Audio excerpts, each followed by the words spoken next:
이사야 7장입니다. 이사야 7장 10절부터 17절까지 말씀입니다. 구약성경 976쪽입니다.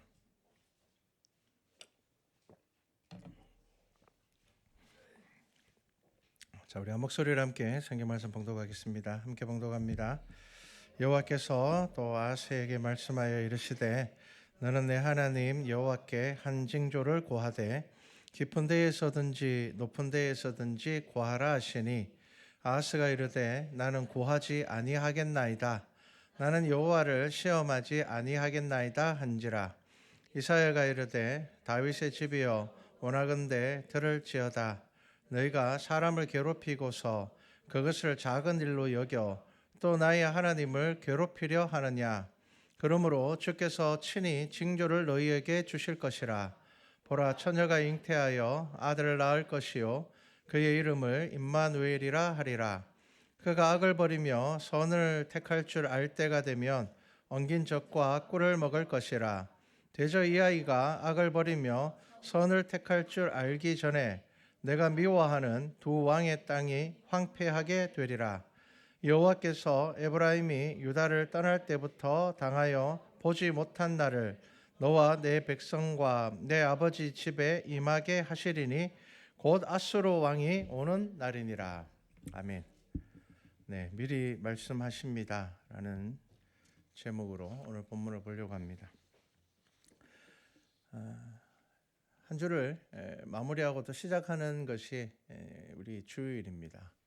한 주를 원래는 시작하는 날이었고요. 옛날에는 주일의 개념이 마지막이었습니다. 그래서 우리나라도 보면은 제가 어릴 때 달력의 일요일은 마지막이었어요.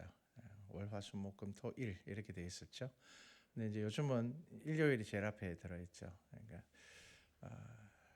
일요일은 주일은 시작하는 날입니다. 그래서 시작한다는 것은 그 전의 삶들을 돌아본다는 거죠. 그래서 여러분들에게 이 예배가 또 주일날 드려지는 이 예배가 정말 기대되고 소중한 예배가 되면 좋을 것 같습니다. 그렇게 되기를 바랍니다. 제가 요즘 이제 저희 아버지를 보면은 참 많은 것을 느끼고 생각을 해요. 이제 다음 주에 저희들 창립 주일이라서 이제 아버지께서 설교를 하시기로 이제 제가 부탁을 드렸는데, 제가 그 부탁을 드린 날부터 아버지께서 뭘 하시는가 하면은 다음 주에 예배 드리기 위해서 건강 관리를 하시는 거예요. 쉽지 않거든요. 지금 몸이 뭐 매일매일 안 좋아지시니까. 근데 저는 이제 아버지를 보면서 또 하나님께서 왜 사람을 늙게 만드셨는지를 그 속에 은혜가 있다고 생각을 합니다. 우리가 젊을 때는요, 우리는 사실 건강을 담보로 정말 중요한 것을 생각하지 않고 우리에게 필요한 유익을 더 구하면서 살 때가 많은데, 우리의 육신이 쇠하여지면 결국 우리에게 뭐가 남을까요? 예배가 남습니다. 저는 왜 성경이 기도를 정말 소중한 것으로 우리에게 가르치시는가 하면, 저와 여러분이 꼼짝할 수 없을 때도 우리가 마지막까지 할 수 있는 게 뭐냐면 기도입니다. 우리가 뭐 몸이 건강하면 할 수 있는 일들이 많겠죠. 근데 우리의 육신은 쇠하여질 겁니다. 아무것도 할 수 없을 때가 올 겁니다. 꼼짝하지 못할 날도 올 겁니다. 그런데 그때 우리가 할 수 있는 게 뭘까요? 기도입니다. 우리의 마음속으로 드리는 기도와 이 찬양과 예배는 우리의 인생의 가장 마지막 순간까지, 그리고 하나님의 나라에 이르는 그 순간까지 이어질 수 있는 가장 소중한 것이 뭐냐 하면 바로 예배입니다. 그래서 우리가 젊을 때에, 우리가 건강할 때에 저는 우리 모두가 이 예배에 대한 소중함들을 알기를 소망합니다. 여러분들의 삶에 예배가 무엇보다 기다려지는 시간이 되면 참 좋을 것 같습니다. 자, 그런 마음으로 오늘 말씀을 한번 잘 들어보시기를 바랍니다. 자, 이사야서 7장은 하나님께서 이사야를 통하여서 아하스 왕에게 준 말씀인데요. 아하스 왕은 악한 왕입니다. 좋은 왕이 아닙니다. 아하스 왕은 하나님의 말씀을 잘 듣는 왕이 아니었습니다. 그런데 지금 이스라엘의 형편이 어떤 형편이냐 하면, 북이스라엘과 아람이 동맹을 맺고는 지금 남유다를 지금 포위하고 있습니다. 그러니까 정말 힘들고 어려운 상황이죠. 이때에 하나님께서 이사야를 통하여서 아하스 왕에게 말씀을 주셨습니다. 이제 7장부터 이제 다 그 이야기거든요. 7장을 들어오면서 이제 그 이야기가 쭉 되어 있는데 지금 하나님께서는 아하스를 통하여서 아하스에게 무슨 말씀을 하시는가 하면 걱정하지 말라. 하나님께서 너와 함께 하신다. 그렇게 이제 말씀을 하시거든요. 자, 하나님께서 이사야를 통하여서 아하스 왕에게 말씀을 하시는 겁니다. 걱정하지 마라. 하나님께서 너희와 함께 하신다. 하나님께서 지금 이 북이스라엘과 아람의 연합군으로 인하여서 너희들이 멸망하지 않게 하나님께서 너희들 도와주실 거다. 그런 이야기를 하신단 말이에요. 그럼에도 불구하고 아하스가 하나님의 음성을 듣지 않습니다. 왜 아하스가 그러면 유다의 왕임에도 불구하고 왜 하나님의 음성을 듣지 않느냐 하면 아하스는 이미 이 일들에 대해서 자기가 어떻게 할 건지 자기가 정해버렸기 때문이에요.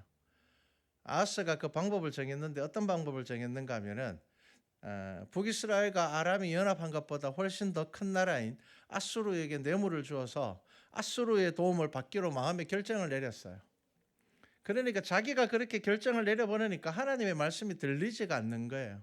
들리지가 않습니다. 여러분, 우리가 하나님의 음성을 듣지 못할 때가 언제인 줄 압니까? 이미 내가 다 정해놓고 기도할 때입니다. 내가 하고 싶은 대로 다 정해놓고 이미 내 생각대로 다 정해놓고 기도를 해요. 여러분, 그 고집이 꺾이지 않습니다. 여러분, 우리가 언제 기도해야 될까요? 결정하기 전에 기도하셔야 됩니다. 그리고 내가 결정했다 하더라도 하나님의 음성을 들을 만큼의 믿음의 여유가 있어야 된다.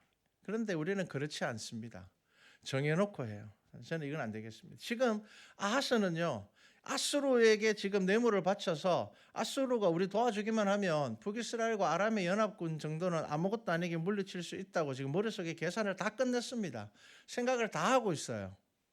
그런데 하나님께서 이사야를 아하스에게 보내서 이야기하시는 겁니다. 너 그렇게 할 필요 없다. 걱정하지 마. 라고 이야기를 하셔요. 그런데 아하스는요, 안 듣습니다. 역대하 28장 21절을 보면요, 이런 말씀이 있습니다. 기록이 있습니다. 아하스가 여호와의 전과 왕궁과 방백들의 집에서 재물을 가져다가 아수르 왕에게 주었으나 그에게 유익이 없었더라.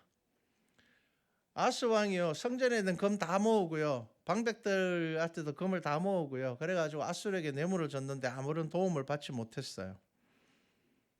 그러니까 하나님의 음성을 듣지 않고 아하스는 자기가 왕이니까 자기 마음대로 아수르에게 줄 뇌물을 마련하기 위해서 성전을 회파해 버렸습니다.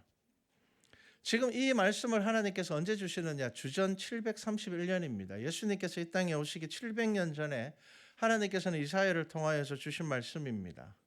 북이스라엘과 아람의 연합군이 예루살렘 성을 포위하고 있고 지금 이 북이스라엘의 왕과 아람 왕이 뭘 지금 계획하고 있는가 하면요, 7장 6절 말씀입니다. 제가 읽어드리겠습니다. 우리가 올라가 유다를 쳐서 그것을 쓰러뜨리고 우리를 위하여 그것을 무너뜨리고 다보엘의 아들을 그 중에 세워 왕으로 삼자.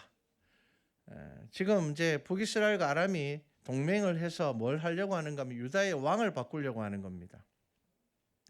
이런 전쟁의 흔한 계략이죠. 내부 분열을 일으키기도 하고요.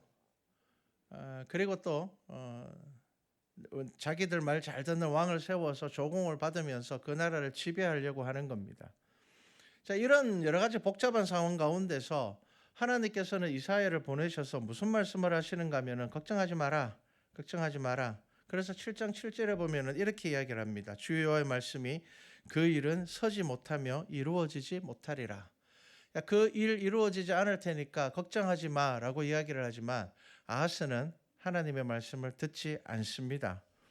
그래서 또 이사야가 아하스에게 이 이야기를 합니다. 무슨 이야기를 하는가 하면요, 8절 말씀을 보면은 이렇게 이야기를 합니다. 대저 아람의 머리는 다메섹이요 다메섹의 머리는 르신이며 65년 내에 에브라임이 패망하여 다시는 나라를 이루지 못할 것이며, 이 무슨 말인가 하면은 자, 이제 북이스라엘 멸망할 거다라고 말씀을 합니다. 그런데 이 말씀은 이사야가 처음 하는 말씀이 아닙니다.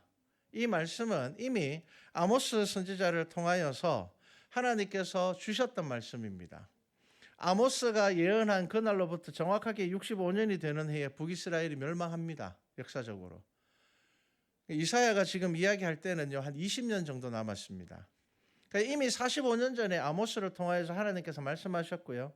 65년 있다가 북이스라엘 멸망할 거라고 말씀하셨고, 이사야가 지금 아하스에게 다시 이야기하는 겁니다. 하나님께서 북이스라엘 멸망한다고 말씀하지 않으셨느냐? 두려워하지 말라. 이제 20년 정도, 아모스가 예언한 때로부터 이제 20년 정도밖에 남지 않았으니까 이제 북이스라엘은 곧 멸망할 거다. 걱정하지 마라. 그렇게 이야기를 함에도 불구하고 아하스는 듣지 않습니다. 여러분, 성경에는요 많은 언약이 있습니다. 많은 언약과 예언의 말씀이 있거든요. 언약과 예언의 말씀이 있습니다. 그리고 우리가 성경이라는 것을 볼 때 다른 경전과 가장 많이 다른 게 뭐냐면요, 다른 경전들은, 다른 종교의 경전들은 그냥 좋은 말씀들이 있는 겁니다. 좋은 말씀, 철학적인 말씀들이 있고 정말 좋은 말씀들 많습니다. 살아가는데 지혜가 되는 말씀들이죠. 그런데 성경과 다른 경전의 가장 큰 차이가 뭐냐면 그 속에 언약이 있고 성취가 있습니다. 예언이 있고 이루어집니다. 정말 많은 언약과 성취가 성경 안에 들어 있습니다. 작은 언약들과 성취들. 그런데 이렇게 작은 언약들과 성취들이 왜 성경에 계속 나오는가 하면은 그 속에 무엇이 들어 있는가 하면은 메시아에 대한 언약이 들어 있습니다. 그러니까 이 작은 언약들이 이스라엘 역사 가운데 이루어짐으로 인하여서 이스라엘 백성들은 메시아에 대한 언약이 반드시 이루어질 것이라는 믿음을 가지게 되는 것입니다. 그러니까 지금 이스라엘 역사 가운데서 하나님께서 많은 언약과 예언을 주신 이유가 뭐냐 하면 그 속에 있는 그리스도의 언약, 메시아에 대한 예언과 그 일들이 이루어지는 것을 이스라엘 백성들에게 분명하게 알게 하시기 위함입니다. 그래서 작은 예언들이 계속 역사 가운데 이루어지면서 이스라엘 백성들 그러면은 진짜 메시아가 오시겠구나. 그러면 그리스도가 분명히 오시겠구나. 그것을 믿게 되는 겁니다. 우리의 연약함으로 인하여서 하나님께서는 그렇게 우리 가운데, 역사 가운데 하나님은 자신의 말씀을 증명하시고 이루셨습니다. 자, 그렇기 때문에 지금 이제 이사야가 아하스에게 이야기하는 겁니다. 이제 좀 있으면 북이스라엘 멸망할 건데 두려워하지 마. 지금 네 눈에 보기에는 북이스라엘과 아람이 예루살렘 성을 둘러싸고 포위하고 있지만 쟤들은 좀 있으면은 이제 멸망하여서 사라질 거야라고 이야기를 하지만 아하스는 그 말을 믿지 않습니다. 여러분, 믿음이라는 것은요 쉽지 않습니다. 그리고 이 믿음이라는 것은요, 여러분들이 참 믿기 어렵겠지만 성경의 기적을 부정하는 목사들 있습니다. 목사이면서도 잘못된 신학에 빠져서 기적을 인간의 이해 범위 안에서 해석하려는 시도를 하는 사람들이 있습니다. 그런데 그런 시도들은 누군가를 설득할 수는 있을지 몰라도 하나님의 말씀의 진리를 잃어버리는 것입니다. 예를 들면 성경을 읽을 때 전염병으로 많은 사람이 죽는 것은 지금도 전염병으로 인해서 많은 사람들이 죽기 때문에 그거는 받아들입니다. 그런데 홍해가 갈라지고 요단강이 갈라지는 것은 다르게 해석하려고 합니다. 그만큼 물이 깊지 않았다.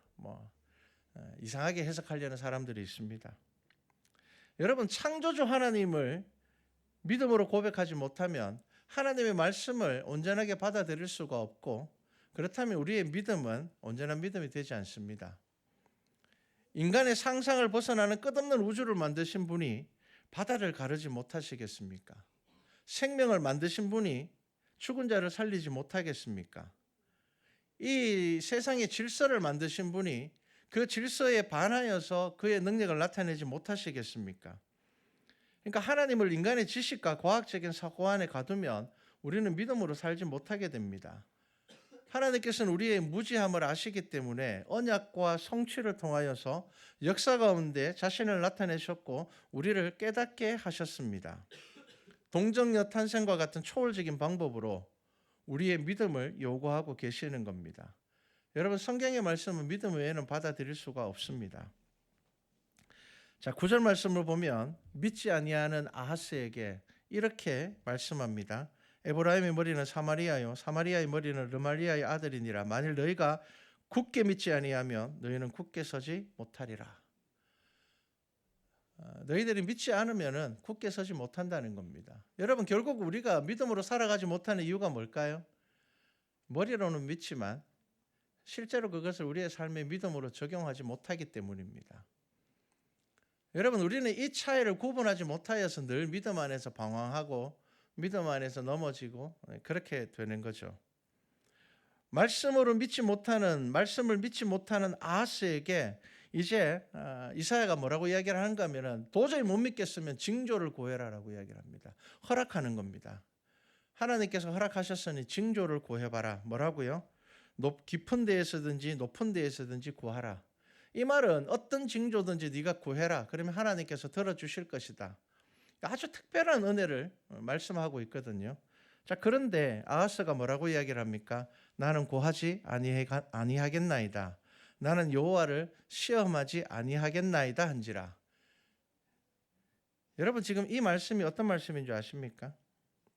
신명기 6장 16절에 나오는 말씀입니다. 너희가 마사에서 시험한 것 같이 너희의 하나님 여호와를 시험하지 말고. 그리고 이 말씀이 나중에 십계명에 들어가서 어떻게 됩니까? 여호와의 이름을 망령되이 일컫지 말라는 겁니다. 자, 지금 아하스가요, 성경 말씀을 인용해가지고 뭐라고 이야기합니까? 저는 하나님을 시험하지 않겠습니다. 이 말씀만 보면 믿음이 되게 좋은 것 같죠? 여러분, 믿음 안 좋은 사람들이 성경 구절 인용을 더 많이 합니다. 여러분, 광야 40일 기도를 마친 예수님께 나온 사탄이 시험할 때 시편 말씀을 인용해서 시험합니다. 네가 뛰어내려라. 그러면 성경의 말씀처럼 천사가 나타나서 너를 죽지 않게 할 거면은 사람들이 너를 메시아로 다 인정할 거 아니냐. 여러분, 우리가 하나님의 말씀으로 은혜를 받지만 하나님의 말씀으로 시험에 빠집니다. 우리가 하나님의 말씀으로 우리의 믿음이 자라지만 우리가 하나님의 말씀을 핑계로 우리의 믿음이 사라집니다. 여러분, 그래서 하나님의 말씀을 아하스처럼 이렇게 이용하면 안 되는 겁니다. 아하스는요, 자기 하고 싶은 거 다 정해놨어요. 머릿속으로 이미 계산 다 끝났어요. 아수르에게 뇌물을 주면, 아수르가 우리를 도와주면 북이스라엘과 아람을 물리칠 수 있을 거야. 자기 생각과 자기 기준을 다 가지고 지금 기도하고 있는 겁니다. 그러니까 하나님께서 징조를 구하라 해도 뭐라고요? 나는 여호와를 시험하지 않겠습니다. 이사야가 아하스를 책망합니다. 은혜를 거부하면서 마치 자기가 믿음이 있는 사람인 것처럼 자기 마음대로 다 결정하면서 자기가 마치 신앙이 좋은 사람인 것처럼 자기 하고 싶은 대로 다 하면서 자기가 기도 많이 하는 사람인 것처럼 결국 그렇게 하는 아하스에게 이사야가 어떻게 책망하는지를 보십시오. 다윗의 집이여, 이렇게 이야기합니다. 너 다윗의 자손 아니냐? 뭐라고요? 너희가 사람을 괴롭히고도 네가 하나님 앞에 올바로 서지 못하여서 사람들을 이렇게 괴롭히고 힘들게 하면서도 그것을 작은 일로 여겨서 또 나의 하나님을 괴롭히려 하느냐. 하나님께서 지금 너희를 구원하시려고 하는데, 하나님께서 이스라엘 백성들에게 도움을 주려고 하는데 왕이 된 네가 지금 무슨 행동을 하고 있느냐 하면은 하나님을 의지하지 않고 자기 생각대로 자기 마음대로 하려고 하고 있다는 겁니다. 여러분, 이 말씀을 우리가 잘 봐야 됩니다. 은혜를 거부하면서 그것을 믿음인 것처럼 말합니다. 그런 아하스를 책망하면서 이사야가 무슨 이야기를 하는가 하면 메시아의 징조에 대해서 이야기를 합니다. 우리가 오늘 읽은 말씀은 마태복음에도 나오는 말씀이죠. 뭡니까? 보라, 처녀가 잉태하여 아들을 낳을 것이요 그의 이름을 임마누엘이라 하리라. 임마누엘은 하나님이 우리와 함께 하신다는 뜻입니다. 왜 이런 이야기를 했을까요? 하나님의 은혜를 거부하고 악을 행하여도 하나님의 뜻은 이 역사 가운데 이루어지고 하나님의 계획은 변함없이 성취된다라는 것을 아하스에게 선포하는 겁니다. 네가 그렇게 하나님의 은혜를 거부하고 불신앙으로 살아도 하나님의 뜻은 이루어진다는 겁니다. 심판은 옵니다. 예수님께서 오셨듯이 우리가 지금 대림절을 지나면서 2000년 전에 오신 예수님을 기억하는 절기가 아닙니다. 그 예수님께서 다시 오신다고 약속하였기 때문에 이때까지 성경의 모든 언약이 이루어진 것처럼 앞으로도 성경에 남아있는 모든 것들이 이루어지는 것을 바라보고 믿어야지 그것이 신앙이고 그것이 올바로 절기를 지키는 마음입니다. 하나님은 왜 이렇게 메시아를 어렵게 보내셨을까요? 그냥 사탄이 말했듯이 오히려 사탄이 이야기한 방법이 더 좋은 방법 아닙니까? 하늘에서 뚝 떨어지면은 사람들이 설명하지 않아도 메시아로 인정을 하고 따랐을 것인데 어떻게 해요? 힘들고 어려운 동정녀 탄생으로. 왜냐하면 그 당시 유대 사회에서 처녀가 아이를 낳는다는 것은 돌에 맞아 죽는 일이란 말이에요. 근데 그 방법으로, 그리고 또 인간의 삶을 살게 하셨단 말이에요. 여러분 잘 기억하셔야 됩니다. 하나님의 하시는 일에는 기적과 표적이 있습니다. 그런데 기적과 표적만이 아니라 또한 그렇게 기적과 표적으로 우리에게 나타나시는 것은 우리가 하나님을 믿는다는 것은 지식이 필요한 것이 아니라 정말 하나님을 온전히 고백하는 신앙의 고백과 믿음이 필요하기 때문입니다. 이해가 아니라 순종이 필요하기 때문입니다. 하나님이 우리와 함께 하신다라는 것이 얼마나 큰 은혜입니까? 그런데 이것은 초월적인 은혜이면서 믿음이 아니면 받아들일 수 없는 거잖아요. 눈에 보이지 않는 하나님이 나와 함께 계신 것을 우리가 어떻게 믿습니까? 어떻게 알 수가 있습니까? 여러분, 우리가 성경을 읽으면서 믿음이라는 단어가 신약 성경에는 제일 많이 나옵니다. 그런데 여러분, 이 믿음만큼이나 정의 내리기 어려운 단어가 없습니다. 그런데 바꿔 이야기하면 저와 여러분 모두는 세상을 믿음으로 살아가고 있습니다. 그거 아십니까? 하나님을 믿지 않으면 다른 것을 믿으면서 살아갑니다. 어떤 사람들은 돈의 힘을 믿으면서 살아갑니다. 우리 돈의 힘이 있다고 하잖아요. 근데 여러분, 돈의 힘이 어디 있습니까? 돈은 그냥 종일 뿐이고 동전일 뿐인데. 그런데 우리는 믿잖아요.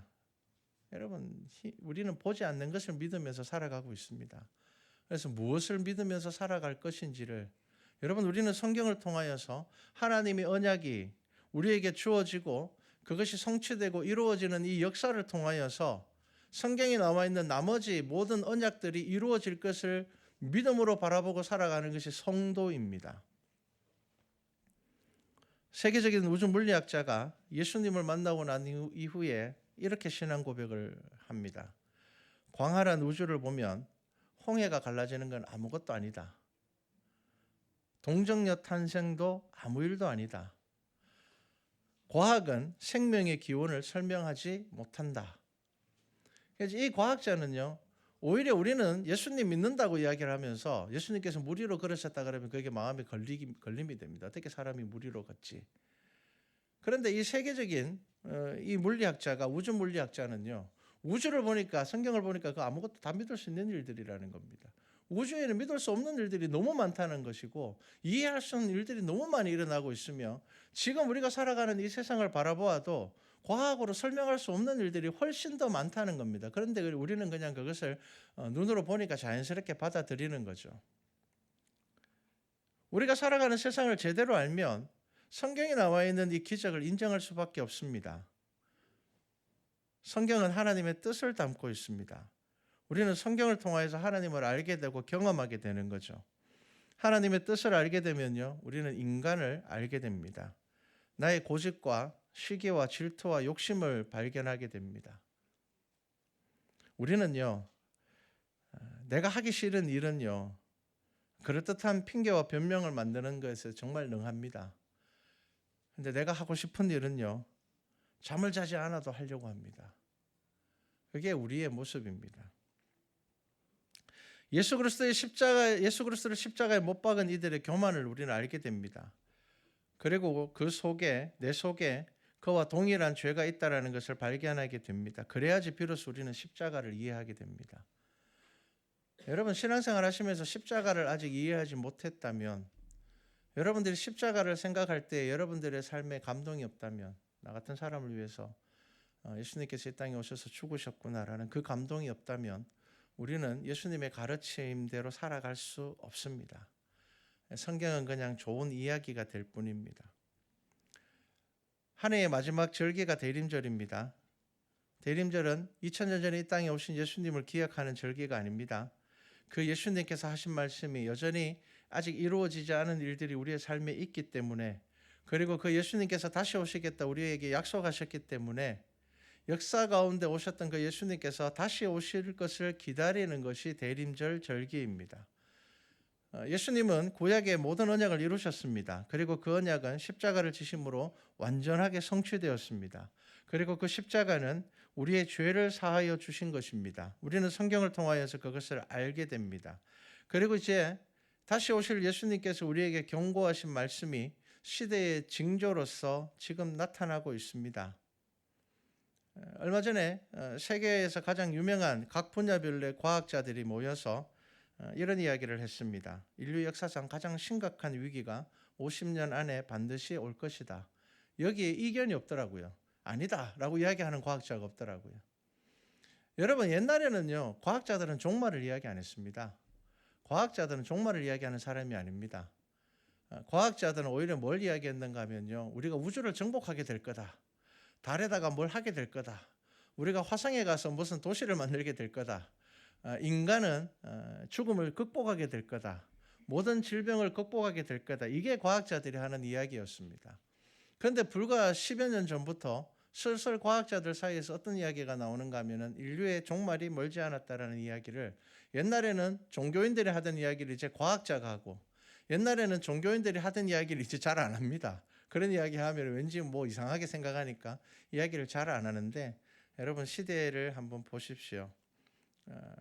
세계의 석학들이 동일하게 아무런 이견이 없이 인류의 가장 심각한 위기가 50년 안에 온답니다.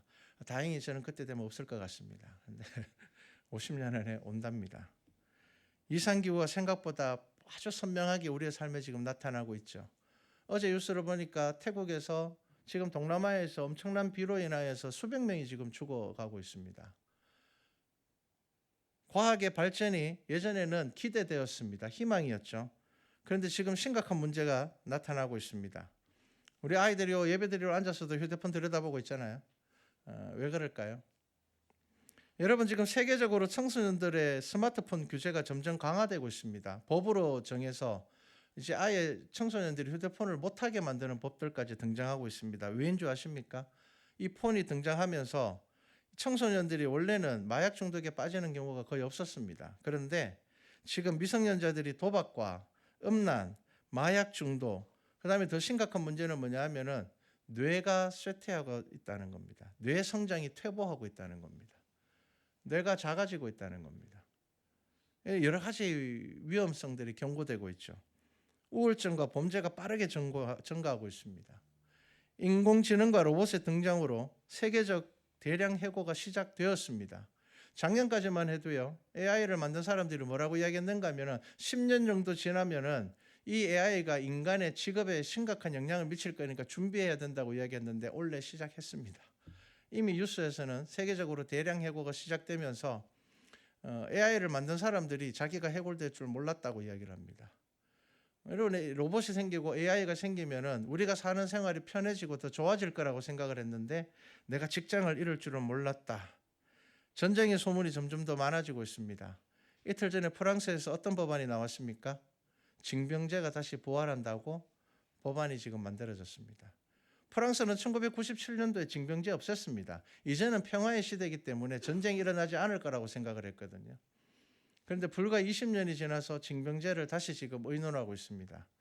러시아가 세계 3차 대전 이야기를 계속하면서 유럽을 건드리고 있거든요. 여러분, 눈을 들어서 한번 보십시오. 치명적인 전쟁 무기가 개발되고 있고요. 우리가 코로나 시대를 통해서 경험했지 않습니까? 이제 전염병 생기면 못 막습니다. 하루 만에 비행기 타고 지구 반대편까지 사람들이 갑니다. 이제는 치명적인 전염병이 생기면은 막을 틈 없이 이미 세계가 다 퍼지는 시대가 되었습니다. 교회 안에 사상과 이념이 들어와서 예수 그리스도의 이름이 희미해지고 있습니다. 정치적인 지도자를 메시아로 추종하는 이들이 요즘 부쩍 많이 등장하고 있습니다. 최근 들어서 그런 일들이 많이 생기고 있습니다. 예전에는요, 자기가 좋아하는 정치인들을 뭐 십자가를 지고 간다 이런 표현 안 썼거든요. 그런데 지금 불과 몇 년 전부터는요, 이제 심심찮게 자기가 지지하는 지도자를 십자가를 지고 있는 것 같다, 예수님 같다, 뭐 이런 이야기들이 뭐 양쪽에서 다 나옵니다. 지난주에 어떤 책이 나왔습니까? 이재명이는 재림한 예수인 듯, 이런 책이 나왔습니다. 여러분, 굉장히 심각한 시대로 가고 있다는 것을 아셔야 됩니다. 여러분, 믿음의 눈으로 보셔야 됩니다. 지금 예수님께서 경고하셨던 것들과 요한계시록에서 경고했던 내용들이 이제는 동시에 모든 일들이 우리가 살아가는 삶의 자리에서 이루어지고 있습니다. 정말 이 세상은요, 하루아침에 사라질 수도 있는 모든 것을 다 갖춘 시대가 되었습니다. 여러분, 우리가 믿음의 눈으로 세상을 보셔야 됩니다. 마태복음 24장 25절에 예수님께서 마지막 때에 대해서 경고하시고 난 다음에 이렇게 말씀하셨습니다. 보라, 내가 너희에게 미리 말하였노라. 여러분, 이 말씀이 어떤 의미입니까? 내가 너희들에게 미리 이야기했으니까 제발 좀 말씀을 가지고 세상을 보라는 겁니다. 내가 너희에게 미리 이야기를 했으니 분별하라고 살아라고 예수님께서 가르쳐 주신 겁니다. 우리가 아이에게 약국에 가면 동네 가면은 거기 웅덩이가 있으니까 조심해 이랬는데 애가 가서 그 폭 빠지면 얼마나 속상하겠습니까? 예수님께서 우리에게 하시는 겁니다. 내가 미리 말하였노라. 내가 미리 말하였노라.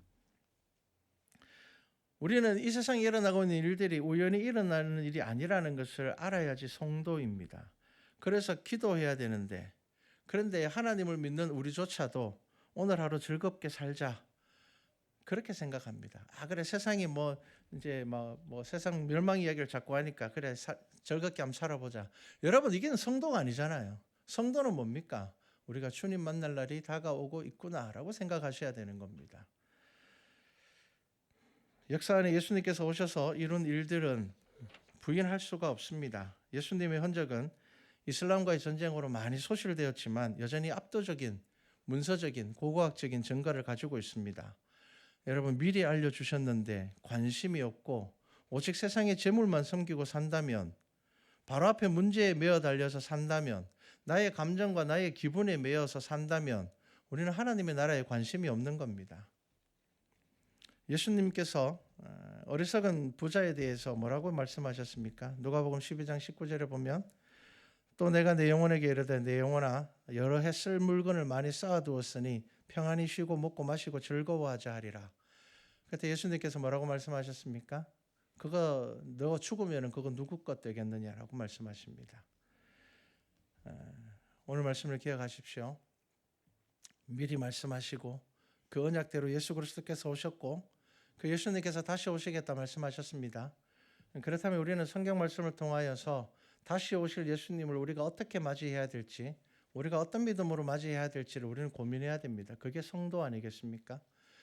우리 말씀과 찬양교 모든 성도들에게 권면합니다. 우리를 구원하신 예수 그리스도를 기억하시고 다시 오실 예수님을 기대하시고 이제 우리에게 개인과 교회에게 맡겨주신 사명을 등한시하지 마시고 정말 우리가 힘을 모아서 주의 나라를 사모하는 우리 교회와 성도 되기를 주님의 이름으로 축복합니다.